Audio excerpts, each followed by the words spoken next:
بسم اللہ الرحمن الرحیم۔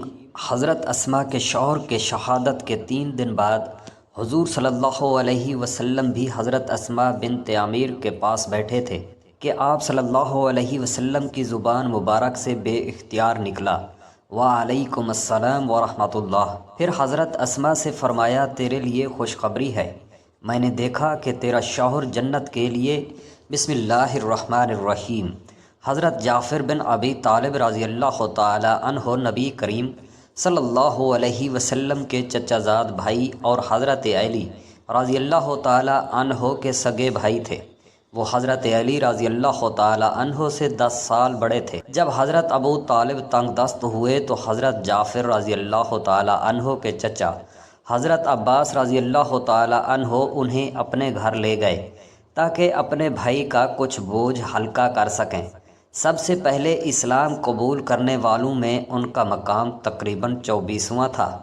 حضرت جعفر رضی اللہ تعالی عنہ اپنی صورت اور سیرت کے لحاظ سے رحمت عالم صلی اللہ علیہ وسلم کے عکس جمیل تھے۔ کفار مکہ کی ایذا سے تنگ آ کر حضور اکرم صلی اللہ علیہ وسلم کی اجازت سے پہلے حبشہ کی طرف ہجرت کی۔ حبشہ کا حکمران نجاشی بڑا ذہین، فطین، رحم دل، عالم، فاضل اور عادل بادشاہ تھا۔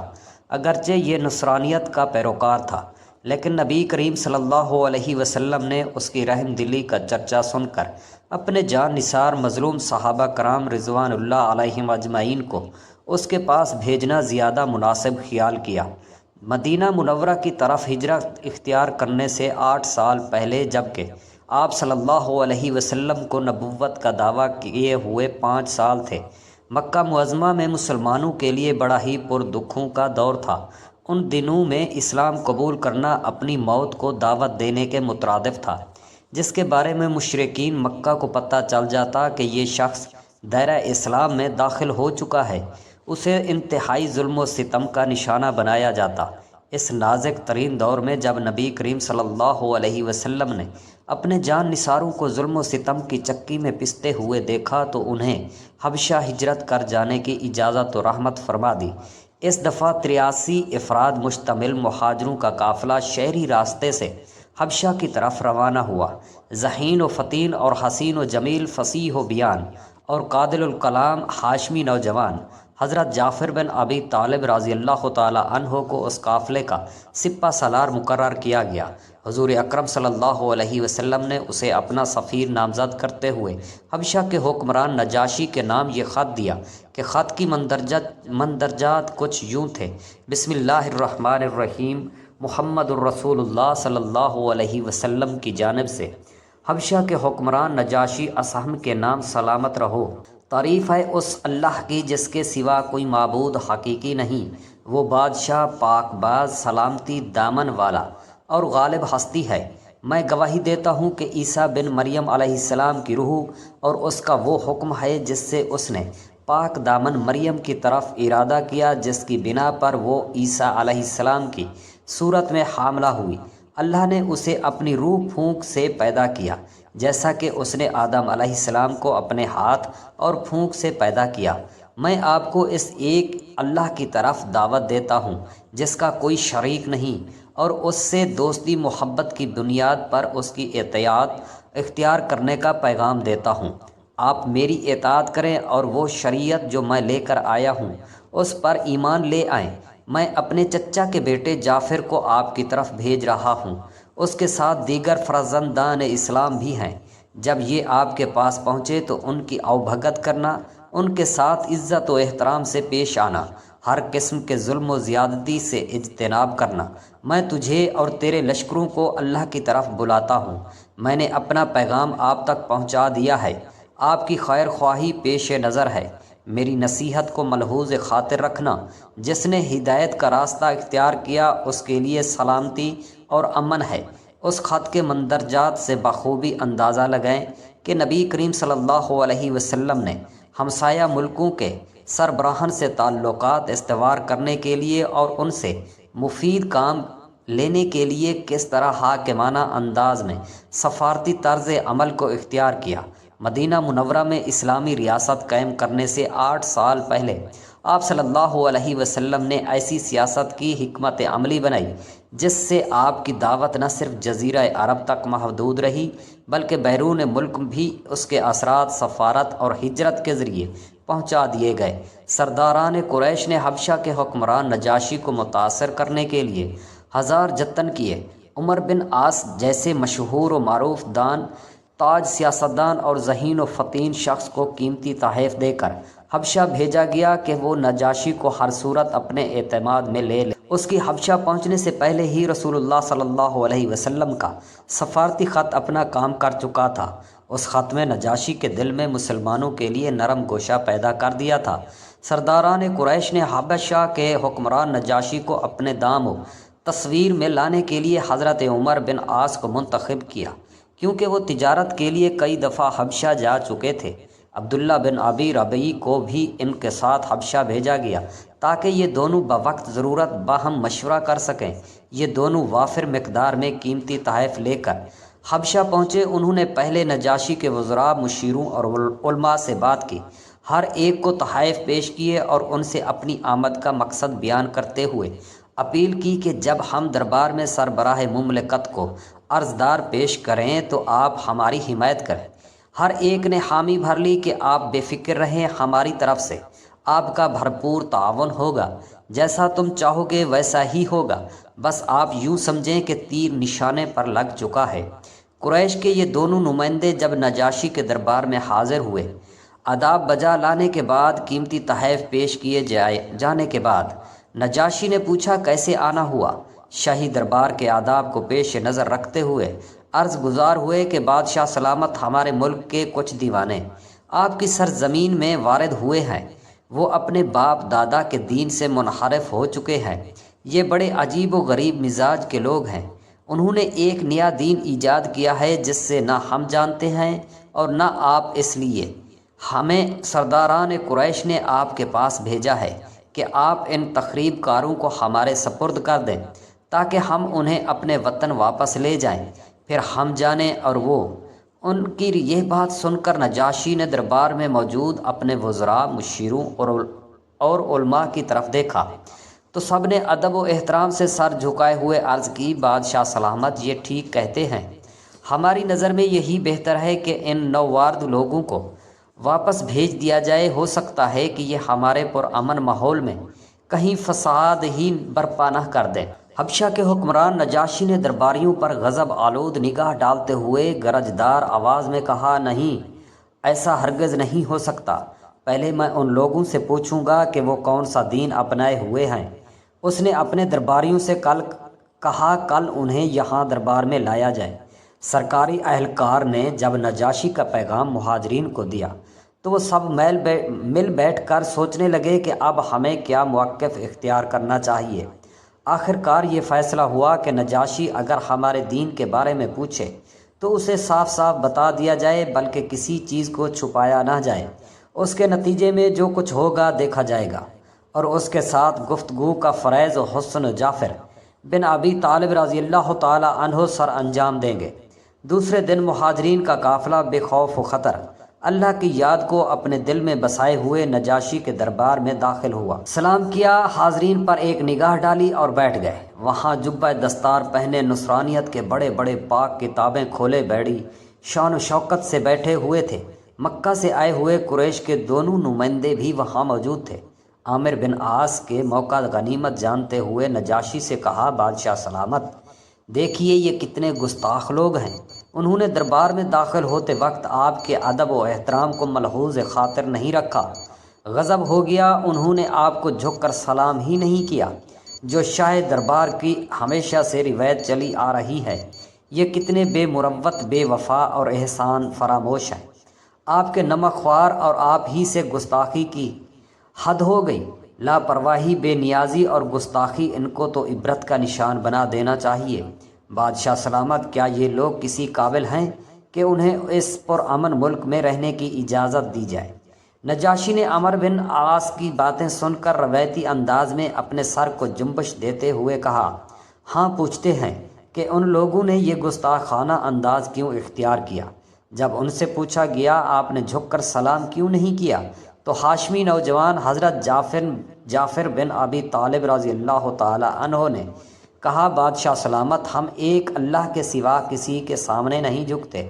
نجاشی نے جواب سن کر کہا، یہ کون سا نیا دین ہے جس نے تمہیں اپنی قوم سے الگ کر دیا ہے، اور آپ نے ہمارے دین نصرانیت کو بھی اختیار نہیں کیا۔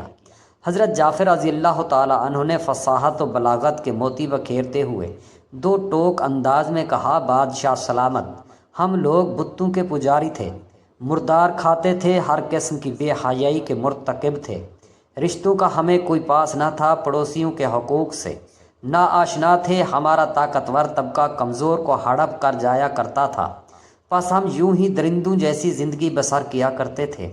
اللہ نے ہم پر اپنا کرم کیا، اس نے ہماری اصلاح کے لیے ہم ہی میں سے ایک رسول بھیجا جس کے حسب و نسب، صداقت و امانت اور اخلاق و کردار سے ہم اچھی طرح واقف تھے۔ ہمیں اللہ تعالیٰ کی وحدانیت سے آشنا کیا، بت پرستی سے روکا اور اللہ تعالیٰ کی عبادت کا حکم دیا۔ اس نے ہمیں صداقت و امانت اپنانے، صلہ رحمی اور پڑوسیوں کا خیال رکھنے کی تلقین کی۔ اس نے ہمیں حرام سے اجتناب کرنا، ناحق خون بہانے، بے حیائی کا ارتکاب کرنے، جھوٹ بولنے، یتیم کا مال کھانے اور پاک دامن عورتوں پر تہمت لگانے سے منع کر دیا ہے۔ ہمارے نبی نے ہماری تربیت اس نہج پر کی ہے کہ ہم ایک اللہ کی عبادت کریں اور اس کے ساتھ کسی کو شریک نہ ٹھہرائیں۔ ہمارے نبی نے ہمیں باقاعدگی سے نماز پڑھنے، زکوٰۃ ادا کرنے اور روزے رکھنے کا حکم دیا ہے۔ ہم ان پر ایمان لے آئے ہیں، ان کی ساری باتوں پر سچے دل سے عمل پیرا ہو گئے ہیں۔ ہم ایک اللہ کی عبادت کرنے لگے، بتوں کی پوجا پاٹ سے باز آ گئے ہیں۔ ہمارے نبی نے ہمیں شرک کی آلودگی سے بچا لیا ہے۔ ہم نے اس چیز کو چھوڑ دیا جو ہمارے لیے حرام کر دی گئی ہے، اور ہر اس چیز کو اختیار کر لیا جو ہمارے لیے حلال ہے۔ ہمارا یہ طرز عمل دیکھ کر ہماری قوم ہم سے ناراض ہو گئی ہے۔ اس نے ہمیں ایسا کرنے سے روکا، ہم نہ رکے تو وہ ہماری جان کے در پہ ہو گئے۔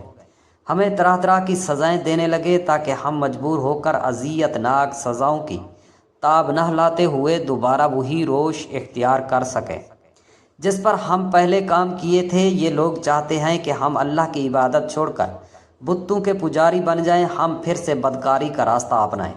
جب انہوں نے ہمیں اذیت ناک صورتحال سے دوچار کیا، ہمیں ناقابل برداشت سزائیں دینا شروع کر دیں، تو ہم تنگ آ کر اپنے گھر بار چھوڑ کر آپ کے پاس چلے آئے۔ ہم امید رکھتے ہیں کہ آپ اپنے روایتی فراخ دلی، ہمدردی اور رحم دلی کا ثبوت دیتے ہوئے اپنے ملک میں رہنے کی اور آزادانہ طور پر دین اسلام پر عمل پیرا ہونے کی اجازت و مرحمت فرمائیں گے۔ نجاشی نے پوچھا کہ آپ کے پاس آپ کے دین کا کوئی روحانی پیغام ہے؟ حضرت جعفر رضی اللہ تعالی عنہ نے کہا، بالکل، ہمارے پاس روحانی، ایمانی اور آسمانی پیغام ہے۔ نجاشی نے کہا، ذرا وہ ہمیں بھی سنائیے۔ حضرت جعفر رضی اللہ تعالی عنہ نے درد بھرے انداز میں سورہ مریم کی تلاوت شروع کر دی۔ ان کی دل سوز آواز میں انوکھا کلام سن کر دربار میں سناٹا چھا گیا۔ انگیز پیغام سن کر نجاشی کی آنکھوں سے آنسو ٹپکنے لگے، علماء کی آنکھوں سے بھی آنسو جاری ہو گئے، ہر طرف سے آہوں اور سسکیوں کی آواز سے آنے لگی۔ قریشی نمائندے یہ منظر دیکھ کر انگشت بندہ رہ گئے۔ انہوں نے دیکھا کہ ہر کوئی رو رہا ہے۔ اس پر کیف حالت میں دربار برخاست ہوا تو قریشی نمائندہ عمر بن عاص اپنے ساتھی سے کہنے لگا، ارے بھائی، یہ کیا ہو گیا ہے؟ میں یہ کیا دیکھ رہا ہوں؟ یہ کیا جادو چل گیا؟ ہم اپنی قوم کو منہ دکھانے کے قابل بھی نہ رہے، ہماری ساری محنت دھری کی دھری رہ گئی۔ ہم سرداران قریش کو واپس جا کر کیا جواب دیں گے؟ ہمارے پاس تو کچھ بھی نہ رہا، اب ہم کیا کریں؟ پھر خود ہی کہنے لگا، ہاں، میرے ذہن میں ایک نئی ترکیب آئی ہے۔ کل میں دوبارہ دربار میں حاضری دوں گا اور بادشاہ سلامت کی خدمت میں ایک ایسا نکتہ پیش کروں گا جس سے حالات ہمارے حق میں ہو جائیں گے۔ جب اس نے دوسرے دن دربار میں حاضری دی تو عمر بن عاص ادا بجا لاتے ہوئے نجاشی کی خدمت میں عرض گزار ہوا کہ بادشاہ سلامت، دیکھیے، غضب ہو گیا، یہ لوگ حضرت عیسیٰ علیہ السلام کو اللہ کا بیٹا نہیں مانتے، دیکھیے یہ لوگ کتنے بے دین ہیں۔ نجاشی نے یہ بات سن کر اپنا روایتی انداز اپناتے ہوئے کہا، اچھا، ان سے یہ بات بھی پوچھ لیتے ہیں۔ دوسرے دن پھر مسلمانوں کو دربار میں بلایا گیا۔